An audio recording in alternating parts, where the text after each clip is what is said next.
Herzensgrüße vom 5. Juni 2025. Zwischen Funkeln und Finsternis.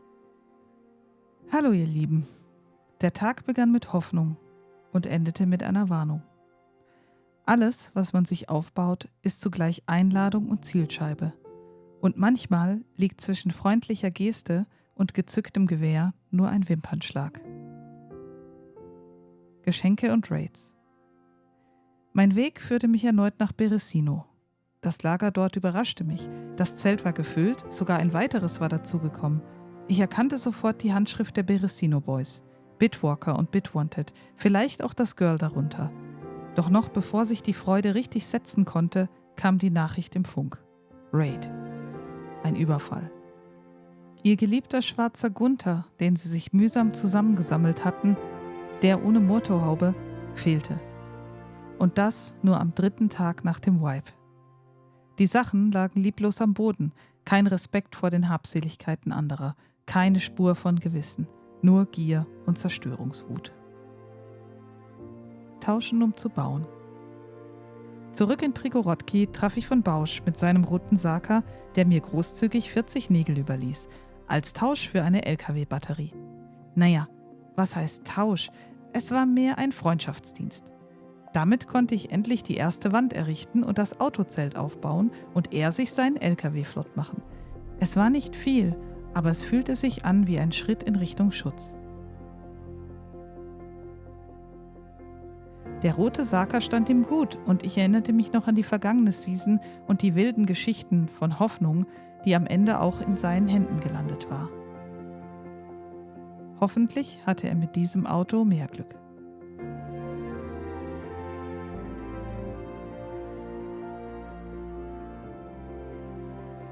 Funkstille und ein Schuss.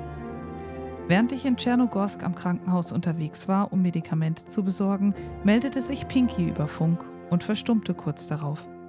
Er sei am Camp erschossen worden, hieß es. Ein schwarzer Gunther mit roter Motorhaube sei gesehen worden. Mein Herz setzte kurz aus.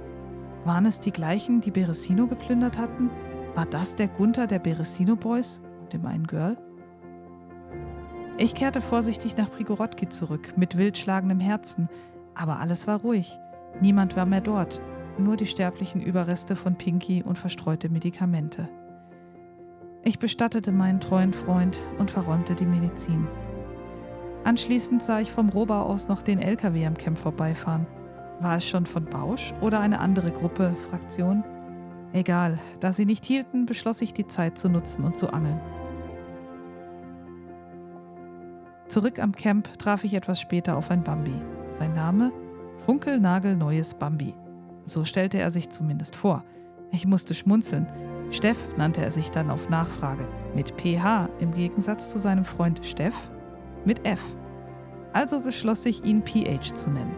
Und dann war da noch ein dritter im Bunde, Herbert Sulzer, der eigentlich ganz anders hieß. Willkommen in Tschernaros. Zwischen Wald und Wiedersehen.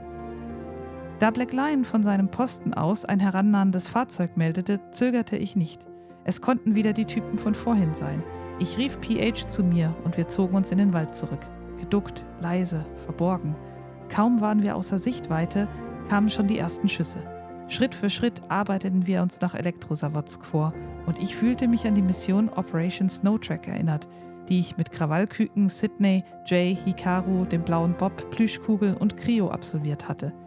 Nur muss man neidlos sagen, dass Hickey damals schon ein Kaliber für sich war und PH, meilenweit von seiner Nervigkeit entfernt war.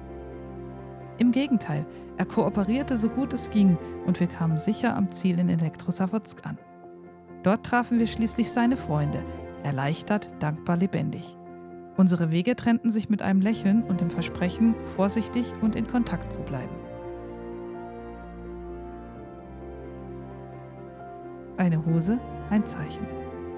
Zurück in Prigorodki traf ich erneut auf Rudi, Rufname braunes Auge, und zu meinem Neid trug er doch glatt eine rote Sanitäterhose in gutem Zustand. Meine eigene war ruiniert, durchnässt, nicht mehr zu retten. Als ich ihm eine andere Hose zeigte, verstand er sofort, grinste und überließ mir samt ein paar Nägeln seine Hose. Ich war glücklich. Und solche kleinen Gesten zeigten mir trotz der ganzen Schwierigkeiten, dass sich Freundlichkeit und Vertrauen auszahlten. Zäune gegen die Nacht. Ich baute weiter am Zaun für das Camp. Ein Brett nach dem anderen.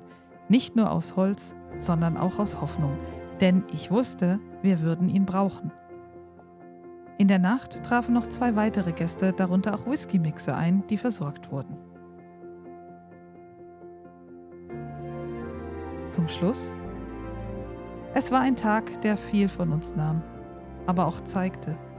Die Gefahr wuchs, ja, aber ebenso die Hilfsbereitschaft, die Bande, die kleinen Zeichen, dass es sich lohnte, einander zu vertrauen. Und solange noch jemand wie PH an das Gute glaubt, solange einer wie Rudi ohne viele Worte hilft, so lange brennt unser Feuer weiter. In diesem Sinne, passt auf euch auf und bleibt am Leben. Gezeichnet: Herz aus Gold.